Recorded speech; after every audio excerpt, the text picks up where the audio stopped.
Cool. All right. Next question was how to manage cravings on very low calories.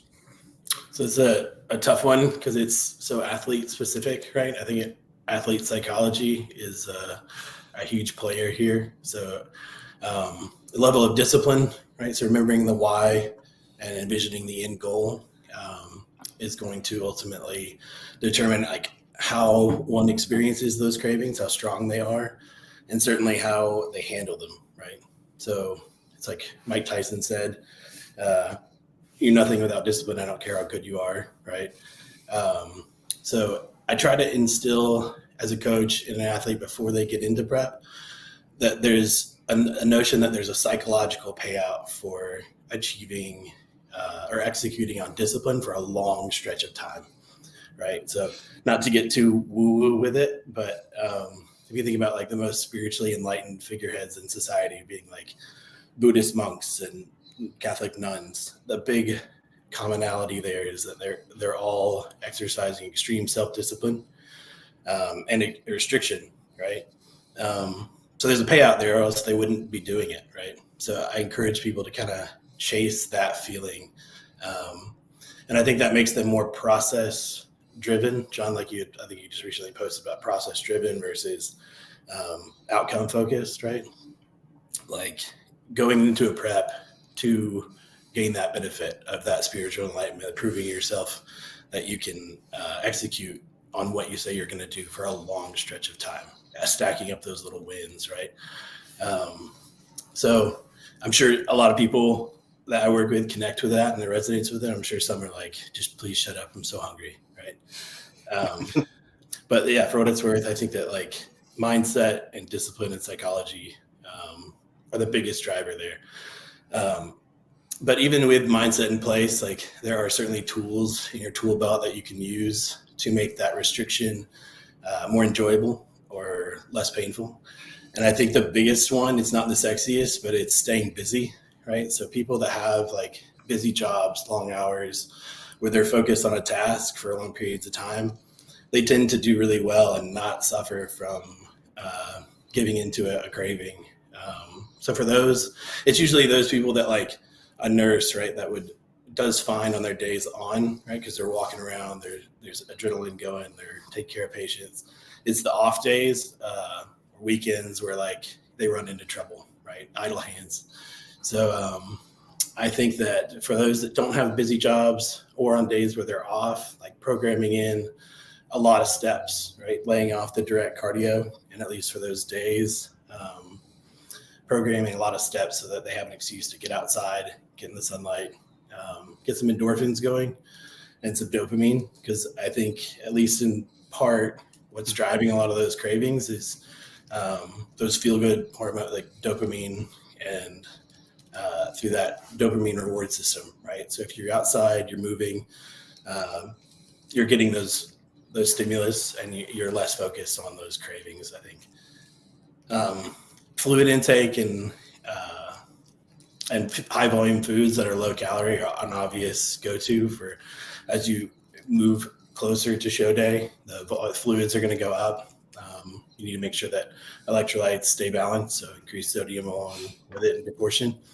But those high volume foods, so like keeping veggies in and increasing the volume of those, as long as it doesn't create GI issues. Fruits, for those that have like sweet tooth, don't pull those from the diet too soon. But I think lastly, like the stereotypical sugar-free gum, a diet soda here and there, sugar-free Jell-O. I've had people stick with that for most of prep. I think there are things that you can leave in, such a minor calorie contribution, that as long as they're consistent and they don't escalate, you don't need people eating like a cake pan full of sugar-free Jell-O. I think that can get a little problematic, but like as long as they're not escalating and being abused, I think they're things that you can have in place as long as you're communicating it to the coach and they are consistent throughout. And you're not having any issues making progress with it, leave it in. I've had athletes where I pull stuff like that with artificial sweeteners 1 month out, 2 weeks out. And I've had people that I've left it in, and honestly, like it's not I haven't noticed categorically better results with the ones where I pulled them. So as long as you're not seeing a diminishing look with those in place, then you can let them have them. Or the last 2 weeks, if they feel like it is causing GI issues, that's usually when food should be coming up anyways, right? Last week or two. So you can pull them and maybe they don't need that crutch at that point. But yeah, they're not the sexiest answers, but it's the basics, right? And oftentimes success is just doing the basics really, really well. No, it's so true. And I love the first part of what you said too, because we were signing up for like contest prep, and it's not going to be easy. Like that's just the unfortunate truth about it. Like to make change really in any aspect of your life, whether it's trying to get smarter or like make more money or get a better physique, there's a level of uncomfortability that you're signing up for. Yeah. To be able to completely avert it at all, you're likely going to be very comfortable, and that means probably not great change. But I like that, you need to have belief in your process. And I think people like I don't laugh at like the spiritual side at all. It doesn't have to be something like a higher power. I even think just your support system, like your buy-in to your coaching process, like those all these things need to align, like people in your life, to give you the right environment where you feel like you could really facilitate your dream or your physique outcomes. So I think that's all great said. I think there's a lot of getting back to the actual nuts and bolts of what things that use.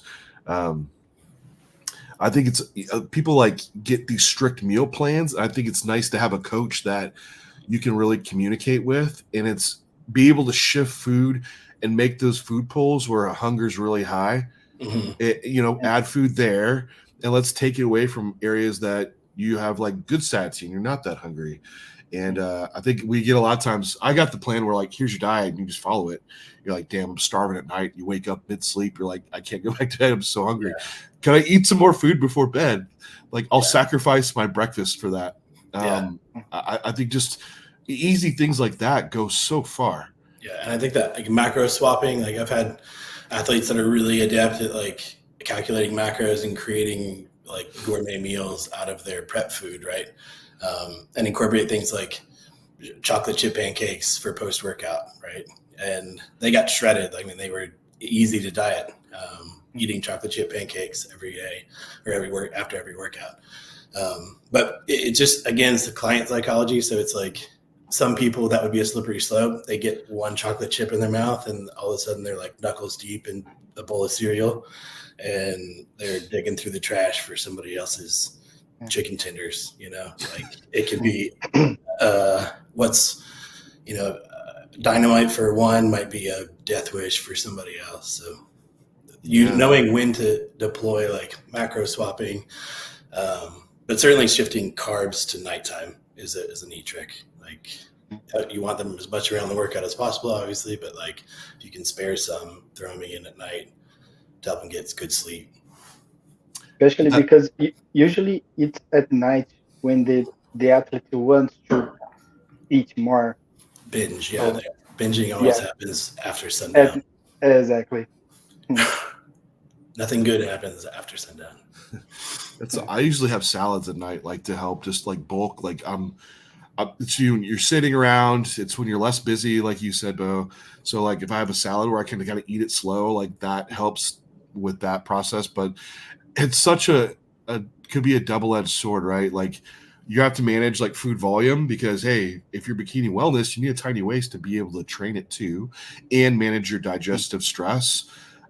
At the same time, like if you're also eating things that like someone mentioned like Greek yogurt and protein powder in our chat, nothing against your option. That's totally cool. But sometimes going with like the foods you really want aren't the ones you need, right? Mm-hmm. So they're like hyper palatable still. And that just really drives you to want more of them, or they are very satisfying at the moment, but it's short-lived. So you have to kind of balance like having foods you enjoy, but also give you that like physiological response of satiety in the long term.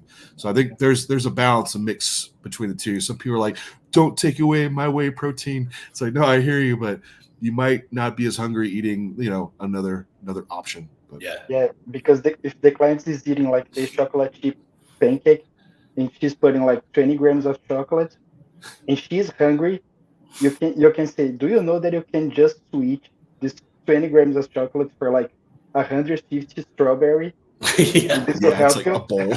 Yeah. It's a bowl, you won't be hungry. It's kind of sweet too. So Yeah.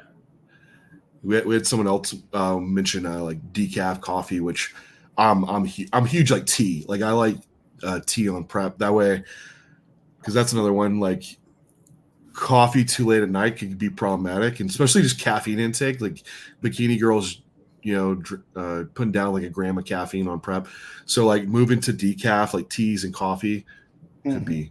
be helpful there. But Other things that like I've never implemented, but I've heard discussion of, and it's like a nicotine gum, right? People have talked about the appetite curbing effects of nicotine, and nobody's going to encourage you to smoke cigarettes, but like Nicorette, taking in Nicorette, chewing gum.